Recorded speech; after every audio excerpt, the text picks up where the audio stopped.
Hello guys! Welcome back to another vlog! So today's video, nandito na naman tayo sa aming farm. And kasama ko ngayon ang aking very hardworking na mama. At alam nyo ba kung ano ang gagawin namin today? We're going to harvest the string beans. Yes guys, hindi tayo pupunta sa mall, hindi tayo mag-grocery at lalong hindi tayo magpapaka-stress today.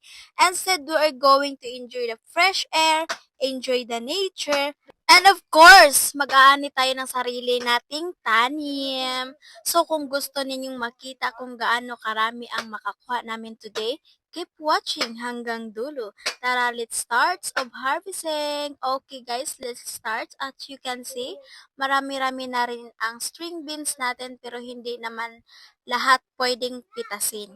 Kailangan piliin natin yung ready na at tamang laki para maganda pa rin ang matira sa halaman. Ayan, I found the one. Look at this guys, fresh na fresh. And of course, si mama ang expert dito. Ako taga-follow lang muna. Mama show them how you harvest and string beans. So, kailangan mo yan guys na magdala ka ng scissor para guntingin mo yung string beans. At there we go. Ganyan lang pala. Pero alam nyo guys, kapag first time mong gumawa nito, akala mo madali lang. Pero kapag marami na ang aanihin mo, mapapagod ka rin pala. So today's farm workout muna tayo. No gym today guys. This is our exercise harvesting with mama. Ayan guys, pintas na tayo ng pintas. 1, 2, 3.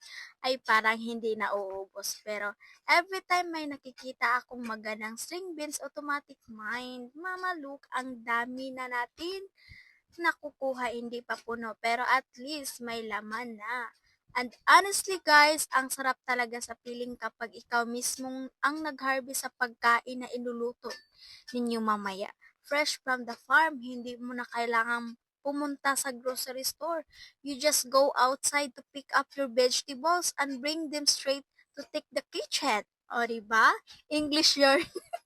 English yarn. Simple life, but I love it. And of course, kasama pa natin si mama kaya mas enjoy talaga guys. Habang nag-aani kami, naisip ko, bakit kapag bata tayo marami, parang ang boring pumunta sa farm. Pero habang tumatanda tayo, para mas na-appreciate na natin ang simple things. Yung fresh air, yung nature, yung tahimik na paligid, and especially kapag may makikita kang sariling tanim na ready ng aanihin. It feels so rewarding kasi hindi naman basta-basta lumalaki ang mga gulay. Kailangan mo silang alagaan, diligan, bantayan at hintayin hanggang sarili na silang anihin. So this is also a reminder na we should appreciate our food and never waste it. Because behind every food on our table, there is time, effort, and hard work. But anyways guys, enough with the serious talk. Back to harvest tayo. Baka mamaya mas marami pa ang nakapagkwentuhan natin kaysa naaani namin. Okay guys, look at this. O, diba? Medyo ano lang tayo dyan, pa-aura-aura while waiting for my mother. Medyo marami-rami na rin ang harvest namin guys. Freshly harvested string beans and guess what? Later lulutuin namin ito. Hindi ko alam kung ano ang gagawin ni mama ng recipe. I'm sure magiging delicious siya.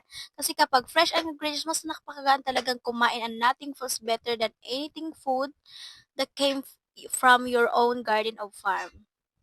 So ayan guys, we're done harvesting our string beans for today. Thank you so much for spending this sample farm day with me and my mama. I hope you enjoy watching our little harvesting adventure. If you enjoy this video, please don't forget to like, comment, share, and follow our page.